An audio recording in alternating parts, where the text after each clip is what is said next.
What's going on, YouTube? It's your boy Wavy Boy back at it again with another wrestling review. This time we're going to be talking about SummerSlam that just passed. Was it good? Was it bad? Did Triple H do a good job despite, what's going on with him being like the creative thing and Vince McMahon being out? So let's get into it. First things first, we're going to be talking about the Bianca Belair versus Becky Lynch match. It was a good solid match to start off the night. Of course, Bianca Belair got the win. Two of the women, they had, fought through it from the ring and then outside the ring trying to beat the 10 count from Bianca Belair, picking up Becky Lynch to go back into the ring and hit her finisher and get the job done. 1, 2, 3. Then afterwards, they shook hands and hugged it out. Good match. Next match, we're going to be talking about...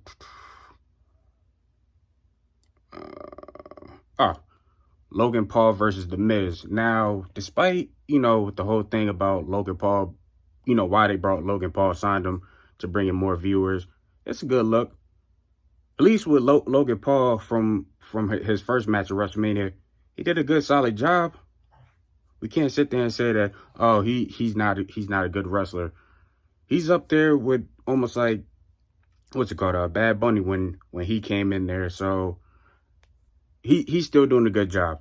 And of course, him getting the win over The Miz is even better, which in my opinion, they should have did something different with that. I'll get into it later on. But the one question I wanted to ask everybody, whoever's watching this video, get in the comment box below. Do you think Logan Paul will ever become WWE champion in the next year or two? Just something to think about. Just comment below that. But yeah, all in all, Logan Paul got the win against The Miz. The cool part was him diving outside the ring to the announce table. Every time, that's always expected at a pay-per-view, is an announce table getting, So next match, we're going to be talking about Bobby Lashley versus Austin Theory. Again, Bobby Lashley got the win. Austin Theory, even if Austin Theory did win, I like the angle that they're doing now. Even though he didn't win, and he could cash in the belt. But I also got I got a theory about that, no pun intended on that, of what they're gonna do with him in the near future of him actually winning the belt. I'll probably say it towards the end of this video, or probably in another video of what they will do with Austin Theory on him winning the belt and whatnot. But all in all, Bobby Lashley got the win. Good, solid fight. Next match, we're going to talk about the Judgment Days versus the Mysterios. This one, I really didn't care much.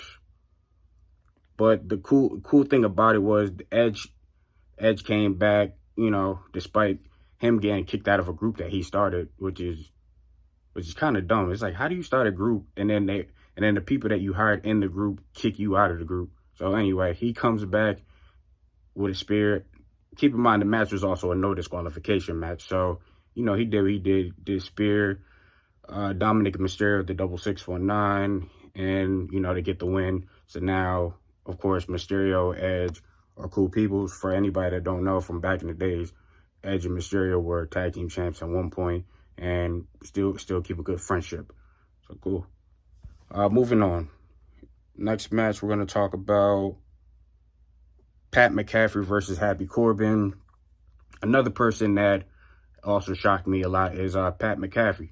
Ever since this match he did at WrestleMania against, Vince McMahon, or him versus Vince McMahon, that little weird handicap, he shocked a lot of people. A lot of people didn't expect him to be real athletic, like, the way they always looked at him as like, oh, he's just a person that's just happy to be signed, be an announcer. Nah, he shocked me with the matches that he did. It was a funny ending on how he beat Happy Corbin with the low blow, and then he got the win, 1, 2, 3, and then he went up to what's the guy the guy that he dates the Carmella chick, Carmella, I forgot. But anyway, when he went, he did the little sucking thing to him and then dapped up Michael Cole. That was a cool moment at the end of their match. Next thing.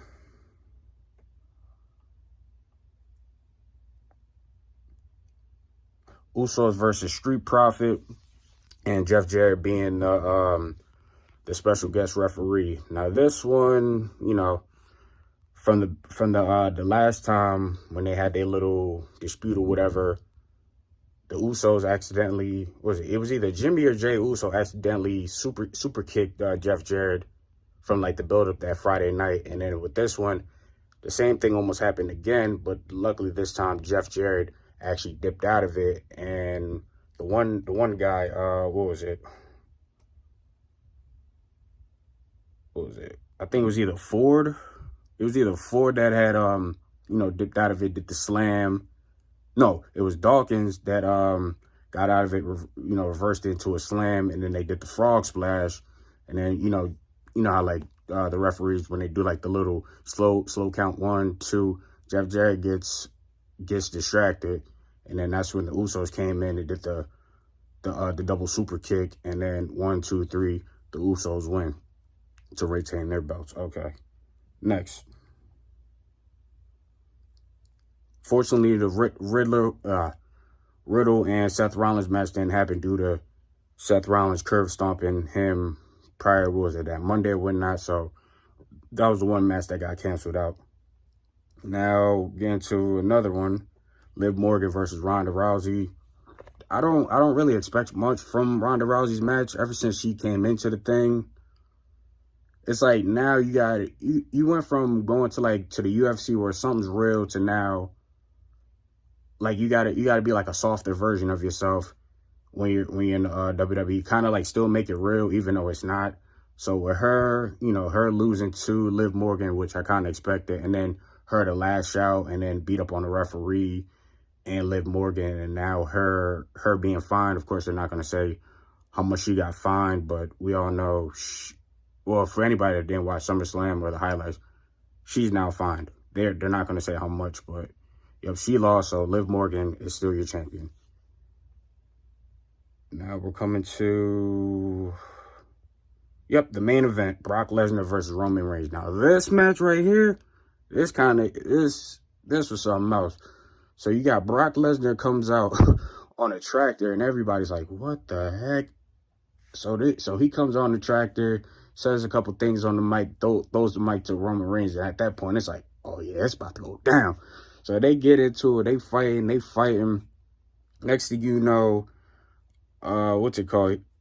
Brock, of course, does his little suplex city moves and whatnot, and then after that, they get outside the ring. Brock Lesnar's bringing it to him, and it's like, yo, it look like he about to win. And then, of course, you get the Paul Heyman to beg him, stop beating up on Roman, this and that, Brock Lesnar said, man, forget this. F5, Paul Heyman onto the announce table. Boom. So next, he goes right back to him. And what does he do? This man goes to his tractor and lifts up the whole ring. Everybody's like, oh. Everybody's all going crazy thinking, oh, Roman Reigns ain't going to beat the count. Next thing you know, here come the Usos. That whole bloodline, and they come beating up on Brock, thinking that he can't beat the count. He gets back up. Next thing you know, once they get up, you hear Austin Theory's music. So everybody's thinking, oh, he about to cash it in. He about to cash in the belt. So then after that, Roman uses, his Money in the Bank, smacks Brock Lesnar. Boom. Do the count. He gets up. Next thing you know, no. Oh, I'm getting ahead of myself. My bad. He hits the spear on Brock. Brock gets up.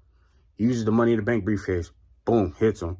Brock gets back up again. Then finally, the U.S. I said U.S. title.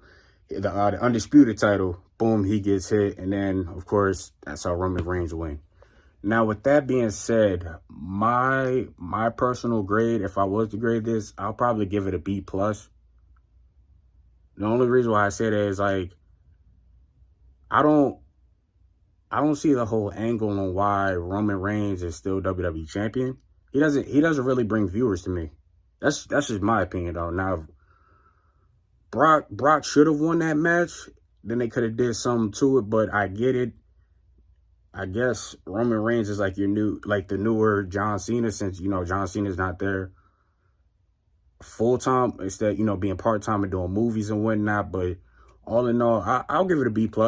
I really didn't expect much from SummerSlam because your top guys like the Cody Rhodes that should have, you know, that they always put the face on there as like, oh, you know, SummerSlam is this, that, and the third. And then I also seen pictures and whatnot. The venue really didn't sell out as much, but for like what Triple H did on like creating the whole thing, I'll give it a B+. So yeah, just get down in the comments below on how you felt about watching SummerSlam. If you watched it, what was your favorite moment? Yeah, what's next? So I'll see y'all in the next video. Make sure you like and comment on this video, and also follow my social medias down below. And I'm out of here. Peace.